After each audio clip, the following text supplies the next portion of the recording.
সংস্কার কমিশনের নামে এরা শুধু চা নাস্তা খাচ্ছে, এসি রুমে বসে বসে বিল করতেছে, টিএডিএ করতেছে, এরা এদের লাঞ্চ নিচ্ছে। অথচ যেই জায়গাটা রুট লেভেলে হাত দেওয়া দরকার, এই যে আপনাদের মাধ্যমে এই যে বিনিয়োগকারীরা বারবার বলতেছে আস্থার সংকট, আস্থার সংকট, ওনারা এটা কর্ণপাত করে না। মূলত ঢাকা স্টক এক্সচেঞ্জ, আপনি খেয়াল করবেন যে আমি একটা খুব সেন্সিটিভ ইস্যু বলতেছি আপনাকে। এই যে পাক ভারত যুদ্ধের একটা দামাম আমরা দেখলাম কিছুদিন আগে। আমরা দেখলাম কি পাকিস্তান এবং ভারতের এই যুদ্ধের পরবর্তী অবস্থায় তাদের ইন্ডেক্স কারো 10,000 বাড়ছে, কারো 3,000 বাড়ছে। বাট আমাদের এই দেশে যুদ্ধের মিসাইল পড়লো কাশ্মীরে, আমার কাছে মনে হলো এই ডিএসসি বিল্ডিংয়ে। এটা কারণ কি জানেন? এটার মূল কারণ রাশেদ মাকসুদ এবং এই যে কমিশন, সংস্কার কমিশন, এদের অপরিণামদর্শিতা, এদের ন্যূনতম জ্ঞান নাই। আপনাকে মানুষ হাসে, আপনি ঢাকা বিশ্ববিদ্যালয় থেকে পদত্যাগ করেন। আপনাকে আমি অনুরোধ করতেছি, আপনি ঢাকা বিশ্ববিদ্যালয়ের শিক্ষকতার ইতিহাসে সর্বকালের সর্বোচ্চ কলঙ্কিত শিক্ষক হিসাবে নাকে খড় দিয়ে যাবেন। আমরা ঢাকা বিশ্ববিদ্যালয়ের ছাত্ররা, আমরা 24-এর আন্দোলন করে আসছি। আমরা কিন্তু আপনাকে চেয়ারে রাখছি, কেন রাখছি জানেন? সংস্কার কমিশনে আমার সেই আন্দোলন, আমরা বিনিয়োগকারীরা রাশেদ মাকসুদের ওই যে বিএসসিসি বিল্ডিংয়ে তালা দিছিলাম, মনে করে দেখেন। ওই তালা দেওয়ার পরে আপনি কমিশনে আসছেন, আমাদের পায়ের উপর, আমার ঘাড়ের উপর ভর করে কমিশনে আসছেন। আপনার নির্লজ্জ। আপনি কমিশনে এসে করলেন কি? রেগুলার মিটিং করেন, রেগুলার খাওয়া দাওয়া করেন, রেগুলার বিল পান। কি মজা! আহারে, এই শান্তি আর কই পাবেন? আর আমি এই রাস্তার ফকির, আমি রাস্তায় রয়ে গেছি।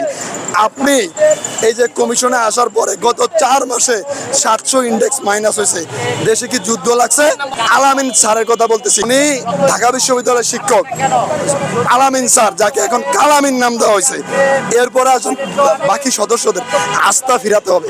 এই সালেউদ্দিন সাহেবকে আপনারা বুঝাইতে না পারেন, তাহলে মিডিয়া কর্মীরা যদি ব্যর্থ হন, তাহলে ওনাকে বুঝাইতে হবে প্রধান উপদেষ্টা বরাবর, যে ডক্টর ইউনূসকে বুঝাইতে হবে যে পুঁজিবাজার ভালো করতে হলে এই সালাউদ্দিনের জামাইকে দিয়ে হবে না, ওনাকে সরায় দেন, আস্থা চলে আসবে। 9 মাসে 1105 ইন্ডেক্স নাই হয়েছে। স্বাধীনতার পরে ফ্যাসিবাদের আমলেও এরকম স্বৈরাচার হয় না। এটা হচ্ছে নব্য স্বৈরাচার।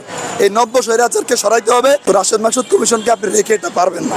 আর যদি রেখে পারেন, তাহলে সালাউদ্দিন সাহেব, আপনাকে বলতে চাই, জামাইকে সেরাটনে নিয়ে রোস্ট পোলাও খাওয়ান, আমি টাকা দেবো, আমরা টাকা দেবো, চাঁদা উঠে টাকা দেবো। বাংলাদেশ ব্যাংকের গভর্নর যদি বলে দায়িত্বশীল জায়গা থেকে, বিনিয়োগকারীরা তো জানে যে কোন ব্যাংক খারাপ, কোন ব্যাংক ভালো। একটা দেশের কথা আমি বলতে চাচ্ছি, পাকিস্তানের শেয়ার বাজার দেখেন, পাকিস্তানের রুগ্ন দশা শেয়ার বাজার। গভর্নরের একটা পলিসির কারণে পাকিস্তানের শেয়ার বাজার কোথায় উঠে গেছে। আর আপনি গভর্নর এইচএস মনসুর স্যার, আপনি ব্র্যাক ব্যাংকে ছিলেন, আমি কিন্তু স্টাডি করা লোক, আমি এই পুঁজিবাজার গ্রাফ বুঝি, আমার অ্যানালাইসিস গ্রুপ আছে। আপনি জানেন, আপনার যদি এক্সপার্ট বিদেশ থেকে আনতে হয় আনেন, অসুবিধা নেই। কিন্তু আমার দেশে কি মেধাবী বলাপান নাই? তাহলে আমি বলি, ডক্টর ইউনূস কি মূর্খ? ডক্টর ইউনূস চিটাগাং বিশ্ববিদ্যালয়ের ছাত্র ছিলেন। আপনি কি জানেন না চিটাগাং বিশ্ববিদ্যালয় থেকে নোবেল লরেট বের হয়? কেন আপনার বিদেশ থেকে লোক আনতে হবে? আপনি গভর্নর থেকে আমাদের তো লাভ হচ্ছে না, দেশের ব্যাংকগুলো দাঁড়া করাতে পারতেছেন না। তাও তো আমরা কিছু বলি না, আমরা সহ্য করি যে আপনাদের হাত ধরে নতুন বাংলাদেশ আগাবে। এই গভর্নরের পলিসিতে সমস্যা।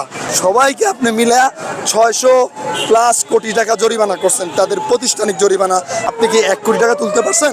আরে মাকসুদ সাহেব, আপনার বিরুদ্ধে দুদকে যে তদন্ত ফাইল গেছে, সেই ফাইল যখন আপনার কাছে যায়, আপনি তো ব্যারিস্টার নিয়োগ করছেন।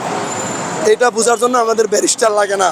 আপনি ব্যারিস্টার নিয়োগ করে যদি নিজের তদন্ত থামাইতে পারেন, তাহলে গ্যামলার হিরো, তাহলে বিকনের মালিক, এরা কি নিজেদেরকে থামাইতে পারে না? পারে। এই আইনের ফাঁক ফোকর যতদিন আছে, ততদিন আপনি জরিমানা করে 1 পয়সা আদায় করতে পারবেন না। শুধু পারবেন বিনিয়োগকারীদেরকে রাস্তা নামাইতে। আজকে আমি দেখছি আমার এক সহযোদ্ধা মারা গেছেন, কালকে দেখতেছি আমার বাবা স্ট্রোক করছেন, পরশুদিন দেখতেছি আমাদের এক মুরব্বী ডিএসসি বিল্ডিংতে নেমে হসপিটালে ভর্তি, হার্টের রিং বসানো হয়েছে। আপনি যদি না যান, আপনি যদি লজ্জা না পান, আপনাকে কিভাবে লজ্জা দিতে হয় এই বিদ্যা আমরা জানি। আমরা নতুন স্বাধীনতা নামছি। ফ্যাসিবাদের দোসররা ঘাপটি মেরে বসে আছে। আমার তো সন্দেহ হয় ওই ফ্যাসিবাদের দোসরদের সাথে তলে তলে টাকা লেন